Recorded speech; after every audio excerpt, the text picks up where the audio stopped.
আসসালামু আলাইকুম। ছোট করে একটা ভিডিও বানানোর জন্য আপনাদের সামনে আসলাম। একটা জিনিস না বলে পারছি না। সেটা হলো পিনাকি ভট্টাচার্য। তার ভিডিও আমি আগে এত নিয়মিত দেখতাম না, যতটা নিয়মিত এখন এই গেল ৩-৪ মাস ধরে দেখি। ধরেন ২টা ভিডিও দেখতে পারি নাই বা ৩টা ভিডিও দেখতে পারি নাই।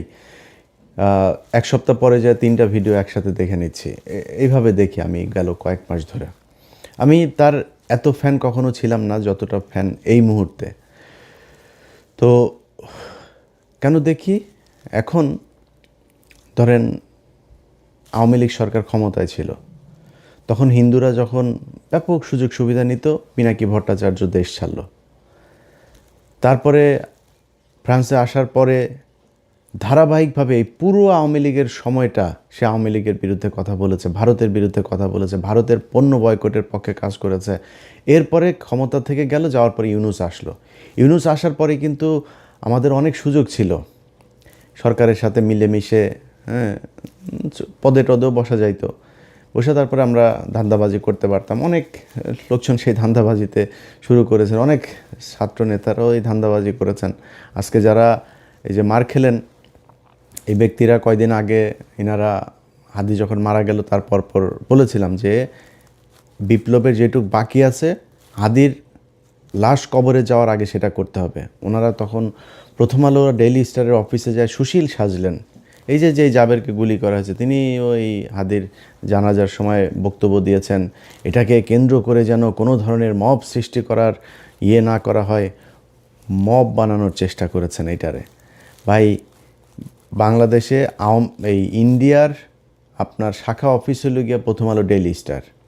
এই প্রথম আলো ডেইলি স্টারের বিরুদ্ধে কাজ করা মানে মব সৃষ্টি করা না। ৩২ নম্বরে বসে বাকশাল তৈরি করা হয়েছে, ৩২ নম্বরে বসে পরিকল্পনা করা হয়েছে মানুষকে না খাইয়ে মারার। দুর্ভিক্ষে ২৭ লাখ মানুষকে হত্যা করা হয়েছে, ১৫,০০০ জাসদের নেতাকর্মীকে হত্যা করা হয়েছে এই ৩২ নম্বরে বসে পরিকল্পনায়। সো এটা হচ্ছে একটা অভিশপ্ত বাড়ি। এই বাড়িটার জন্য অনেকেই দেখায়, মায়া মমতা দেখায়, তারপরে আপনার মব সৃষ্টিকারী বানানোর চেষ্টা করেছেন। তারা আজকে রাস্তায় নেমেছেন। ভাই, আপনি ১.৫ মাস পরে কি মনে করে রাস্তায় নামলেন? আমার তো মনে হয় যে এই এখন নতুন করে যে নেমে এসছেন, কোনো না কোনো জায়গা থেকে ফান্ড দেওয়া হয়েছে। নির্বাচনের ৩ দিন আগে আপনি কিসের বিচার চাইতে আসছেন এখন?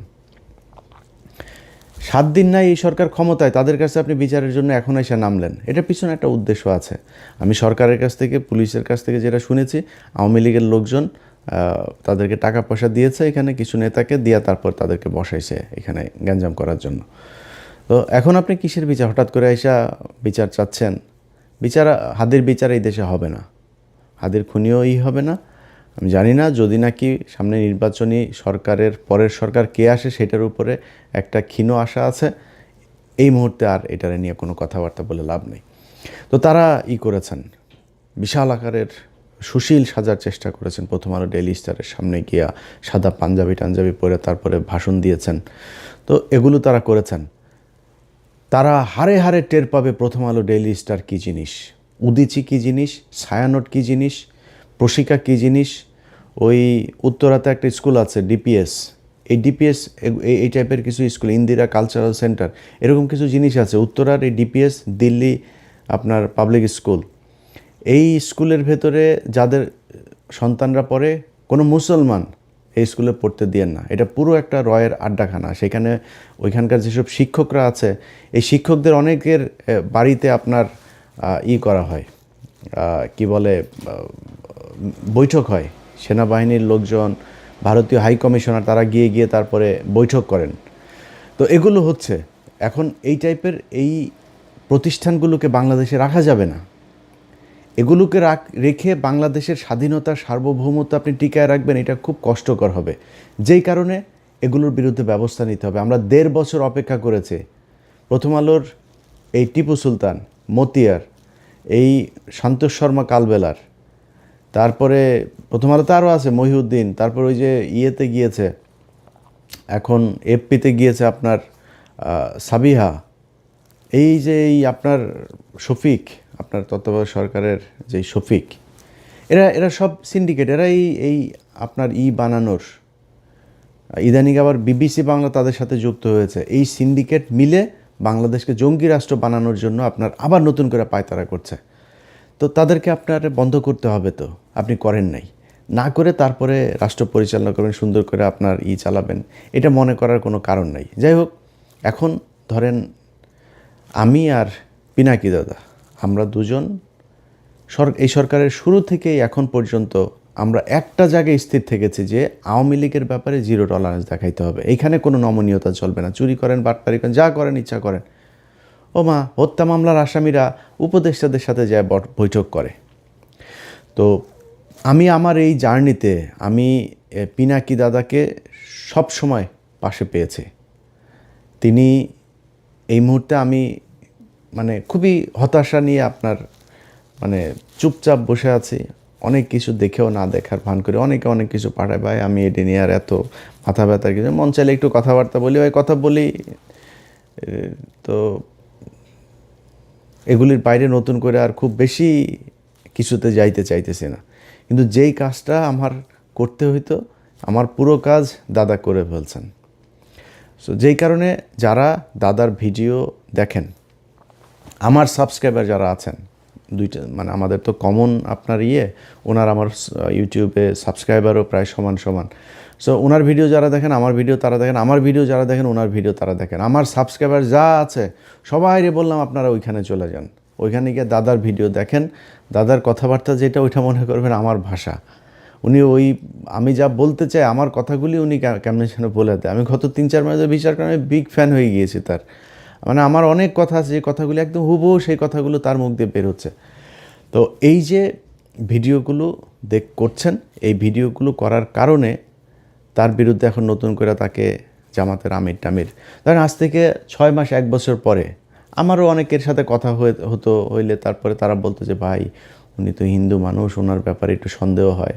তো আমি বলতাম যে ভাই দেখেন, উনি তো হিন্দু হইলেও উনি যে কাজগুলো করছেন সেই কাজগুলো তো গুরুত্বপূর্ণ। উনি যতদিন কাজ ঠিক করবেন ততদিন আমাদের ওনারে নিয়ে সন্দেহ টন্দেহ করার তো কিছু নাই। যেদিন লাইন থেকে বিচ্যুত হবে সেদিন আমরা নিজেরাই কথা বলবো, সমস্যা কি। কিন্তু এই গেল 6 মাসে আমি নিজে এইভাবে কারোর সাথে আর এটা নিয়ে এগ্রি করি নাই যে না, এই 6 মাসের ভিতরে আমার কেউ বলে ভাই আর কত একজন মানুষের জাজ করবেন, আর কত পরীক্ষা নেবেন তার। সেই 2014-15 সাল থেকে শুরু করে ধারাবাহিকভাবে সে ভারতের বিরুদ্ধে কাজ করছে এবং ভারতের বিরুদ্ধে জ্বালাময়ী বক্তব্য, ভারতকে এই করে ফেলবো সে, এইটা না, এইটুক না, খালি একদম তথ্য প্রমাণ সহ ইতিহাস ভিত্তিক। এইটা মানে আমাদের এই বাংলাদেশে বহু লোকজন আছে যারা আমাদেরকে ভিউ ব্যবসায়ী, তারপরে অনেক তুচ্ছতাচ্ছিল্য করে কথা বলেন। তাদের ভেতরে অনেকেই এখন ইউটিউবে, যেমন ধরেন মাসুদ কামাল এক সময় বলতো যে আমরা হইলাম গিয়া টাকা পয়সার জন্য ভিডিওতে কথা বলি। হ্যাঁ, মাসুদ কামালের যে ইউটিউব চ্যানেল আছে ওইটাতে মনিটাইজেশন করে নাই, 1 টাকাও উনি কামাই করেন না, ফ্রি সোশ্যাল সার্ভিস দেন। ভিডিও করার আগে মনিটাইজেশন কেমনে করা লাগে সেই হিসাব করে তারপরে শুরু করেছেন। যার সাথে কথা বলেন তিনি বলেছেন, ভাই কয়দিন পরপরই মানে মনিটাইজ হওয়ার আগে পাগল হয়ে গেছে, কবে হবে, কেমনে তাড়াতাড়ি করা যায়, হ্যাঁ, চিঠি আসে না কেন, কোড আসে না কেন গুগল থেকে, কত কিচ্ছা কাহিনী। এখন তিনি টাকা খান, তার ভিডিও একটা আপনি চ্যানেলে দিয়েন, সাথে সাথে কপিরাইট খেয়ে যাবেন। আমি ইলিয়াস একমাত্র অধম ব্যক্তি যিনি আমার ভিডিও নেয় কত মানুষ চালায়, 10,000, 20,000, 50,000 টাকা কামায়, কারোর ইলিয়াস কোনো দিন কপিরাইট দেয় নাই। অথচ আমরাই হইলাম গিয়া খুব অনাহারি, অভাবী, ইউটিউবের টাকা দিয়ে আমরা চালাই।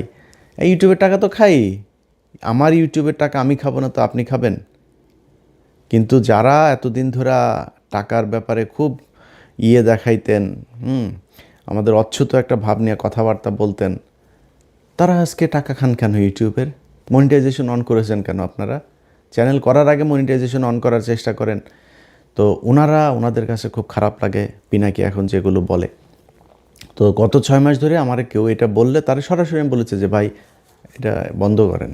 পিনাকি যদি, আমি জানি না সে এখনও হিন্দু আছে কিনা, যদি সে হিন্দু হয়ে থাকে তাহলে সে জেনুইন হিন্দু, অরিজিনাল হিন্দু যদি কেউ হয়ে থাকে তাকে তিনি বহুশ্বরবাদ হইতে পারবে না। তো এটা হিন্দু ধর্ম অনুযায়ী আপনাকে এক ঈশ্বরবাদ হইতে হবে। তো উনি হিন্দু ধর্মের একদম যেসব বিষয়গুলো সমালোচনা করার মতো উনি নিজেই সমালোচনা করেন সেগুলো নিয়ে, এবং খুবই তথ্য প্রমাণ এভিডেন্স দিয়ে তারপরে করেন। সো ওনারে নিয়ে জাজ করা বন্ধ করেন।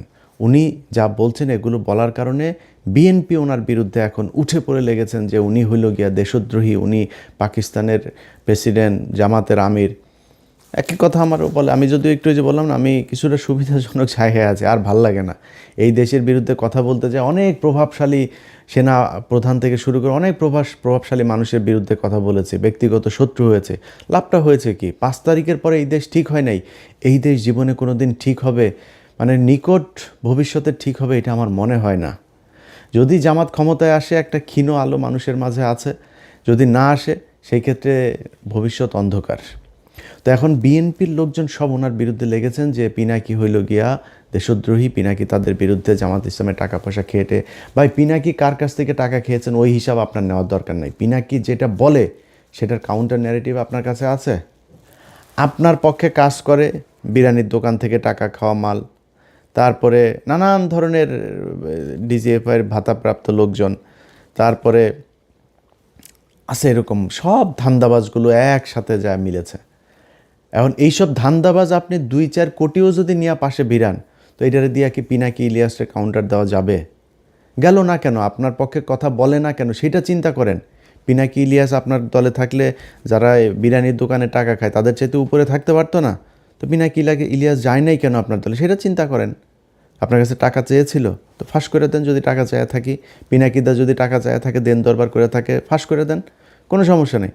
তারা টাকার জন্য চাইতেন, তারা কিছু জিনিস চেয়েছিল এই বিএনপির কাছ থেকে, বিএনপি সেটা করে নাই। সে বিএনপির কি, যে আওয়ামী লীগের লোকজনকে আপনারা আনতে পারবেন না। ওনাদের এখন মিটিং মিছিলে সরাসরি ওপেনেই বলে আওয়ামী লীগ আমাদের ভাই ভাই, আওয়ামী লীগ আমাদের ভাই, ওদের মামলা, ওদের বিরুদ্ধে কোনো পুলিশ যদি হয়রানি করে থানা ঘেরাও করা হবে। এগুলো বিএনপির লোকজন বলছে সরাসরি। এগুলো আমাদের গালে জুতা মারার মতো অবস্থা, যেই কারণে তাদের পক্ষে দাঁড়াইতে পারি নাই আমরা, যে কারণে পিনাকিদা আজকে কথা বলে। এখন পিনাকিদা যেই কথাগুলো বলে, ওটার আপনার কাছে কোনো জবাব আছে? ও আপনি ফ্যামিলি কার্ড দিবেন, সেই ফ্যামিলি কার্ড দেওয়ার জন্য মানুষের কাছ থেকে কিছু জায়গায় টাকা নেওয়া হচ্ছে, কিছু জায়গায় বলা হচ্ছে এটা এটিএম মেশিনে ঢুকাইলে নাকি টাকা কচকচ করে বের হয়ে আসবে, কিছু জায়গায় বলে পান বিড়ি চা নাস্তা যা আছে সব ফ্রি দিবে, কেউ বলে চাল ফ্রি দিবে, কেউ বলে 200 টাকার বাজার করলে 100 টাকা ফ্রি। আরে ভাই, এই কী অবস্থা? ট্রিটমেন্ট করতে গেলেও বলে সেখানে এই কার্ড ঢুকায় তারপরে ট্রিটমেন্ট ফ্রি করা যাবে। মানুষের কাছ থেকে বলে টাকা হাওলা তো করা যাবে ব্যাংক থেকে এই টাকা দিয়া। এই হয়েছে অবস্থা। ক্ষমতায় যাওয়ার আগেই একটা কার্ড নিয়ে আপনারা দুর্নীতি শুরু করেছেন, মিথ্যাচার শুরু করেছেন। ক্ষমতায় যাওয়ার পরে আপনারা কি করবেন আমরা সেটা চিন্তা করেন। এখন জামাত ইসলামের সাথে লাগতে যান, জামাত ইসলামের ক্ষমতায় যাওয়ার নাই, জামাত ইসলামের ক্ষমতায় যাওয়ার নাই, এটা সত্যি কথা, অভিজ্ঞতা নাই। আপনাদের মতো ব্যাংকের টাকা লুটপাট করার অভিজ্ঞতাও নাই, এটাও সত্যি কথা। আপনাদের মতো বিদ্যুৎ না দেওয়া তারপরে আপনারা কিমি বিক্রি করেছেন, এগুলো সত্যি কথা। আর অনেক কিছু আছে যেগুলো আপনারা করছেন। তো এই যে কাজগুলো করেছেন, এটা তো জামাতের নাই। জামাত ইসলামের অভিজ্ঞতা আছে কিসের? জামাত ইসলাম তাদের সংগঠন, তাদের নিজস্ব প্রযুক্তি, নিজস্ব চিন্তা ভাবনা, নিজস্ব পলিসি দিয়ে সাউথ এশিয়ার ভেতরে শীর্ষস্থানে নিয়ে গিয়েছিল তাদের ইসলামী ব্যাংকে। তাদের প্রতিষ্ঠানে যান, কোনো গ্যাঞ্জাম আছে? তাদের প্রতিষ্ঠানে যান, কোনো লস আছে? তাদের প্রতিষ্ঠানে কোনো বিশৃঙ্খলা আছে? নাই। সবগুলো প্রতিষ্ঠান সুন্দরভাবে চলছে। তারা এই প্রতিষ্ঠানগুলো যদি সুন্দরভাবে চালাইতে পারে, তাহলে রাষ্ট্রটাকেও সুন্দরভাবে চালাইতে পারবে। তাদের ব্যাংক যদি এত সুন্দর হয়, আর সরকারি ব্যাংকগুলো প্রতি মুনাফা তারা টানাপোড়ানের ভেতরে আছে, সব সময় প্রতি বছরই বাংলাদেশ ব্যাংকের তাদেরকে আপনার দিতে হয়, পুঁজি দিতে হয়, না দিলে ব্যাংক বন্ধ হয়ে যাওয়ার মতো অবস্থা। আর ইসলামী ব্যাংক হু হু হু হু করে উঠেছে। এই গেল 15 বছরে হাসিনা যখন এই ব্যাংকে নিয়েছে, তখন আবার এটা লুটপাট শুরু হয়েছে, এটা নিচের দিকে অধঃপতন শুরু হয়েছে। আবার জামাত ইসলাম নিয়েছে, এখন আবার উপরের দিকে যাচ্ছে। তো তারা তো এই অভিজ্ঞতা দেখিয়েছে যে সৎ যোগ্য লোকজন দিয়ে কিভাবে তাদের প্রতিষ্ঠান পরিচালনা করা হয়, ওই লোকজন দিয়ে তারা রাষ্ট্র পরিচালনা করতে পারবে। এখন আপনি কি করতে পারবেন? আপনারা যারা চাঁদা নিয়ে বহিষ্কার হয়েছে তাদেরকে দলে এনেছেন, ঋণ খেলাপি যারা, সেই খেলাপি ঋণগ্রস্তদেরকে আপনি দলে মনোনয়ন দিয়েছেন। ভাই, বিএনপির রাজনীতি এখান থেকে বের হয়ে আসতে হবে। পিনাকি আর ইলিয়াসটা নিয়ে সারাদিন গুতাগুতি করে লাভ নাই। আপনারা নিজেদের পলিসি নিজেরা চেঞ্জ করতে হবে। যেই লোকজনকে দিয়ে আপনি টাকা পয়সা নিয়ে 5 কোটি টাকা নিয়ে আপনি মনোনয়ন দিয়েছেন, সে 50 কোটি টাকা ইনকাম করবে, এটাই স্বাভাবিক। একদম মানে জাস্ট একটু সুবিধাজনক জায়গায় থাকার জন্য বললাম। 0.1% সৎ, একদম 99.9% একদম সব অসৎ। এই বিএনপিতে সব অসৎ। এখন অসৎ মানেই আবার এখানে আবার কিছু বিষয় আছে। বিএনপিতে বিশাল একটা সংখ্যা আছে যারা এন্টি ইন্ডিয়ান। বিএনপিতে অনেক ভালো কিছু মানুষ আছে, ভালো মানুষের সংখ্যা কী সেটা আমি জানি না। কিন্তু এই সরকারি টাকা পয়সা টেন্ডার নিয়ে তারপরে আমার এই কথাটা শুনে যাদের খারাপ লাগলো, আমার অনেকে বিএনপির এমপি ক্যান্ডিডেট অনেকের সাথে ভালো সম্পর্ক আছে, তো ওনাদের অনেকে কষ্ট পাইতে পারেন। ভাই, আমার এই ভিডিওটা পজ দিয়া চোখটা বন্ধ করে একটু চিন্তা করেন তো, যে আপনি আগে এমপি ছিলেন বা এবার এমপি হবেন, হওয়ার পরে এই যে টেন্ডার নিয়ে সরকারি টাকা 200 কোটি টাকার একটা প্রজেক্ট থেকে 30 কোটি টাকা আপনি খাবেন না? নিজের মানে আমার গালি দেওয়ার আগে নিজের বুকের মধ্যে হাত দিয়ে চোখটা বন্ধ করে একটু জিজ্ঞেস করেন খাবেন কিনা। তা এটার মানেই তো অসৎ, এটাই বুঝাইতে চেয়েছি। 99.9% তাদের এটা ব্যবসা হিসাবে নিয়েছে, যে এটা সিস্টেমটা এরকম। এই সিস্টেমে বাংলাদেশের রাজনীতি চালানো যাবে না, কারণ এমন একটা দল আপনাদের ঘাড়ের উপরে নিঃশ্বাস ফেলছে, যারা 1 টাকার দুর্নীতি করে না, যারা কারোর বাড়িঘর দখল করে না, যারা ঘুষ খায় না, সুদ খায় না, যারা আরেকজনের মেয়েকে দেখে ইফটিজিং করে না, যারা ওই আপনার বাড়ি করতে গেলে রড সিমেন্ট ইট দেওয়ার জন্য আপনার বাড়িতে যায় হামলা চালায় না, আপনার দোকানে গিয়ে চাঁদাবাজি করে না, সেই দলটার সাথে আপনাকে কম্পিটিশনে থাকতে হইলে আপনাকে ওইরকম কোনো একটা কিছু নিয়ে আসতে হবে। আগের পলিসি দিয়ে রাজনীতি করতে গেলে আওয়ামী লীগের সাথে নিয়ে না, আওয়ামী লীগের সাথে আরও কোনো দল যদি সাথে নেন সেগুলো নিয়েও লাভ নেই, কারণ সাধারণ মানুষ বুঝতে শিখেছে। ঘরের মধ্যে বসে একটা নারী ফোনের মধ্যে দেখছে যে একটা মেয়ে ভোট চাইতে গিয়েছে, তার পেটের মধ্যে লাথি মারা হয়েছে। আপনারা ভোট দিবে সেই ব্যক্তি? আপনি জোর করে মানুষের কাছ থেকে আপনার সামনে ধানের শীষের মিছিলে যাবে, সেই ব্যক্তি ভোটের দিন দাঁড়িপাল্লায় ভোট দিবে? আপনি জিতে যাবেন? এত স্বপ্ন দেখা উচিত না। যাই হোক, আমাদের নিয়ে সমালোচনা না করে আপনাদের উচিত হবে এই নিজেদের সংশোধন করা। নিজেদের সংশোধন করলে আমার মনে হয় আপনাদের দলের জন্য ভালো হবে। সবশেষ সবাইরে আবারও বলি, পিনাকিদার ভিডিওগুলো, প্রতিটা ভিডিও যারা দেখেন নাই তারা গত 2 মাস ধরে কী ভিডিও করেছে পিছনে যায় ওনার চ্যানেলে গিয়ে তারপরে সাবস্ক্রাইব করে আসবেন, সাবস্ক্রাইব করবেন। যাদের মনে হয় যে যারা দেশের জন্য কাজ করে তাদের চ্যানেলে সাবস্ক্রাইব করবেন, তাদের পেজে ফলো দিয়ে রাখবেন।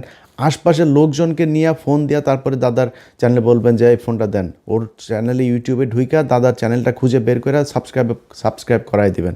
প্রথম আলোতে যদি 20 মিলিয়ন ইউটিউব চ্যানেলে সাবস্ক্রাইবার থাকে, ওইখান থেকে বের হবেন, বের হয়ে আসে দাদার চ্যানেলে ঢুকবেন। এটা দেখার দরকার আছে। মানে আমি আর আমার নিয়ে মার্কেটিং করলাম না, কারণ আমি এখন ভাই খুব অসহায়ের মতো আছি। আমার মানে ভাল লাগে না আর। এই গত 1.5 বছরে যা দেখলাম, কত মানুষকে ফেরেস্তার মতো মনে করতাম, শালা সব মালখোর। এই মালখোরদের দিয়ে আর বেশি বিপ্লব দেখাইতে ভাল লাগে না, এই জন্য একটু সুবিধাজনক অবস্থায় আছি। দাদা এখনও বিপ্লবের ঠিক জায়গায় আছে, এই জন্য দাদার এখানে যাইতে বললাম। ভিডিও দেখেন, দেখে ডিসিশন নেন ভোট কাকে দিবেন কাকে দিবেন না। সবাই ভালো থাকবেন। আল্লাহ হাফেজ।